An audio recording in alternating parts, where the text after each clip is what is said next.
Supreme court में चल रहे मामले को लेकर स्कूल आवंटन कब तक हो सकता है, इस वीडियो में महत्वपूर्ण जानकारी आपको मिलने जा रही है। साथ ही साथ आपको ये भी बता दें कि थर्ड काउंसलिंग के लिए कितना इंतजार करना पड़ेगा, इसकी भी महत्वपूर्ण जानकारी आपको इस वीडियो में मिलने जा रही है।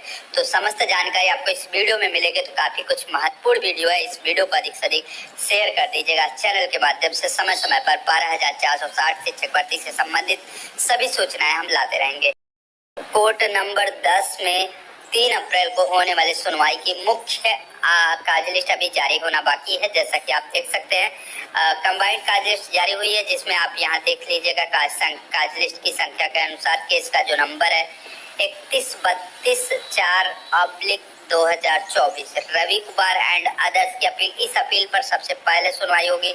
इसके बाद अगर बात करें तो दूसरी अपील है, देख सकते हैं अर्चना राय एंड अदर्स की अपील है। इस अपील पर भी देख सकते हैं कि ये भी कहीं न कहीं इस मामले पर कनेक्टेड है। इस अपील पर भी लगभग इस अपील के बाद दूसरे नंबर पर ये अपील लगी हुई है। तीसरे नंबर अगर बात करें तो आप देख सकते हैं रूप सिंह चाहर की भी अपील लगी हुई है। केस स्टेटस आप देख सकते हैं। और इसके साथ साथ अब आपको दिखा दें चौथी जो अपील है उमेश चंद की अपील है। तो सबसे पहले हम आपको बताना चाहेंगे उमेश चंद की अपील पर महत्वपूर्ण सुनवाई होगी। उसके बाद संख्या एक नंबर पर अन्य अपीलों पर सुनवाई होगी। अगर हम बात करें इस अपील पर, आप देख सकते हैं इस पे कई आईए भी दाखिल किया गया अभ्यर्थियों के माध्यम से। तो चार मुख्य अपील है, जिसकी महत्वपूर्ण सुनवाई 3 अप्रैल को होने जा रही है और 3 अप्रैल को इन समस्त चीजों पर सुनवाई होगी। अगर बात करें तो आपको बताना चाहेंगे 3 अप्रैल को कोर्ट नंबर 10 में सीरियल नंबर 226 पर आपका केस लग चुका है। पूरी संभावना है कि केस का नंबर आएगा और महत्वपूर्ण सुनवाई भी होगी। और आपको बता दें कि सबसे पहले उमेश चंद की अपील पर सुनवाई होगी, उसके बाद रवि कुमार की अपील पर सुनवाई होगी, उसके बाद अर्चना राय की अपील पर सुनवाई होगी और अंतिम में रूप सिंह चाहर की अपील पर सुनवाई होगी। सभी अपील एक दूसरे से कनेक्टेड है। इसी को लीव ग्रांट कहते हैं। एसएलपी से सिविल होने के बाद 2024 बनी है और ईयर वाइज केस लिस्ट होगा। आप सभी को बता दें, जैसा कि सोशल मीडिया पे चर्चाएं फैली हुई थी कि जितनी भी अपील दाखिल हुई है सब ईयर वाइज निस्तारित होगी। तो सबसे पहले अगर बात करें तो उमेश चंद की अपील सबसे पहले निस्तारित होगी, उसके बाद रवि कुमार की अपील निस्तारित होगी और उसके बाद अर्चना राय की अपील और सबसे लास्ट में रूप सिंह चाहर की अपील निस्तारित होगी। तो कहीं कहीं अगर देखा जाए सभी अपील अगर एक साथ निस्तारित होने की दिशा में और महत्वपूर्ण रूप से फाइनल होने की कगार पे आएंगे तो कम से कम 3 से 4 महीने तक आप सभी को इंतजार करना पड़ सकता है, क्योंकि यह जो महत्वपूर्ण लीव ग्रांट हुआ है, तो लीव ग्रांट का सीधा सा मतलब है कि पूरी तरह से केस का निस्तारण करना। लेकिन आपको बताना चाहेंगे सरकार ने दो याचिका दाखिल की है इस संबंध में। एक क्लेरिफिकेशन के तौर पे दाखिल की है, एक काउंटर के तौर पे दाखिल की है। तो सरकार का जो मुख्य पक्ष है वो बहुत महत्वपूर्ण रोल अदा करेगा इस मामले पे। अगर सरकार कहीं न कहीं 600 से 700 सीटें दिखाकर उन सीटों पर इन अचयनितों को नियुक्ति देने की बात करती है तो कहीं न कहीं कोर्ट भी इस मामले पर सहमत हो सकता है और जितने भी चयनित अभ्यर्थी हैं उनको स्कूल आवंटन के लिए आदेशित कर सकता है। फिलहाल 3 अप्रैल को सरकार अपने कई रणनीतियों के साथ कोर्ट में पहुंचेगी और पूरा प्रयास करेगी कि स्कूल आवंटन के लिए दिशा और निर्देश प्राप्त किया जाए। लेकिन आपको बता दें चयनित अभ्यर्थियों की तरफ से भी विपक्षों की बहुत ही महत्वपूर्ण पैनल उपस्थित हो रहा है। तो कहीं न कहीं वो भी पूरा कोशिश करेगा कि किसी भी एक भी अभ्यर्थियों को किसी भी तरह से राहत न दिया जाए। फिलहाल 3 अप्रैल की सुनवाई को लेकर आपके साथियों की तरफ से लगातार पोस्टें आ रही हैं। सोशल मीडिया पर कुछ ऐसे टीम है जो लगातार अभी अपने अधिवक्ता को हायर करने के लिए निवेदन कर रहे हैं। कुछ ऐसे टीम है जो अपने अधिवक्ता को हायर भी कर लिए हैं। कुछ ऐसे अभ्यर्थी हैं जो एक दूसरे पर आरोप प्रत्यारोप लगाकर केवल और केवल वकील खड़ा करने की कोशिश कर रहे हैं। कुछ ऐसे अभ्यर्थी हैं जो एक दूसरे पर आरोप प्रत्यारोप लगाकर केवल और केवल वकील खड़ा करने की कोशिश कर रहे हैं। जैसा कि पोस्ट के माध्यम से देख सकते हैं कि आरपी श्रीवास्तव के माध्यम से ये चीजें शेयर की गई है कि 3 अप्रैल की सुनवाई को लेकर कंबाइंड लिस्ट आ चुकी है। 7 जनवरी को जो चयनित हुए थे एक बार सभी मिलकर सहयोग कर दें तो बड़ा वकील कर लिया जाएगा आवंटन के लिए।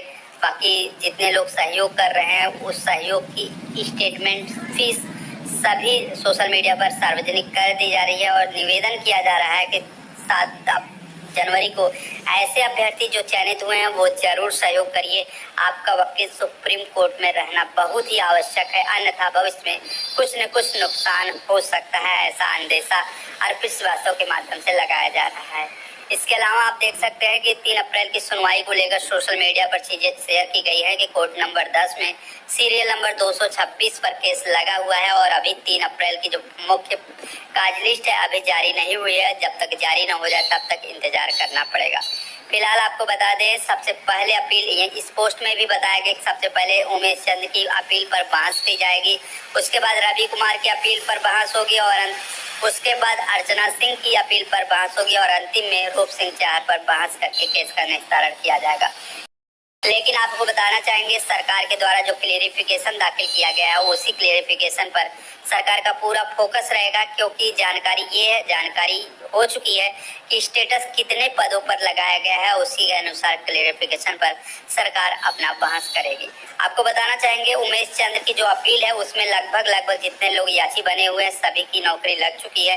रवि की अपील जो है उसमें भी मैक्सिमम लोगों की नौकरी लग चुकी है। ऐसे अभ्यर्थी जो बचे हुए हैं वो 3rd काउंसलिंग में नौकरी लग जाएगी।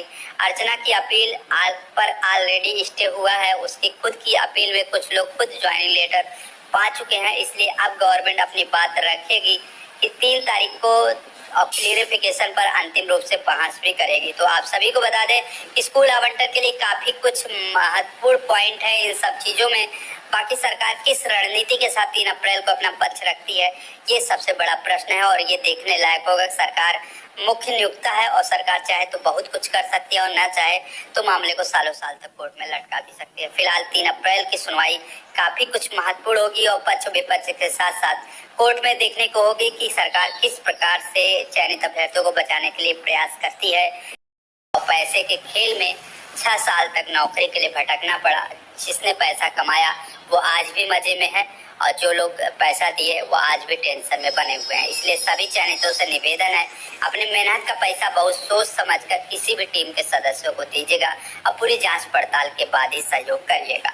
इसके अलावा अगर बात करें तो विवेक निरंजन जो कि आपके बीच के एक अभ्यर्थी हैं 12,460 के, उनकी तरफ से भी पोस्ट शेयर की गई। बताया जा रहा है कि हमारे टीम की तरफ से 3 अप्रैल की सुनवाई में एक अधिवक्ता की जो फीस है उसका इंतजाम आपस में कर लिया गया है।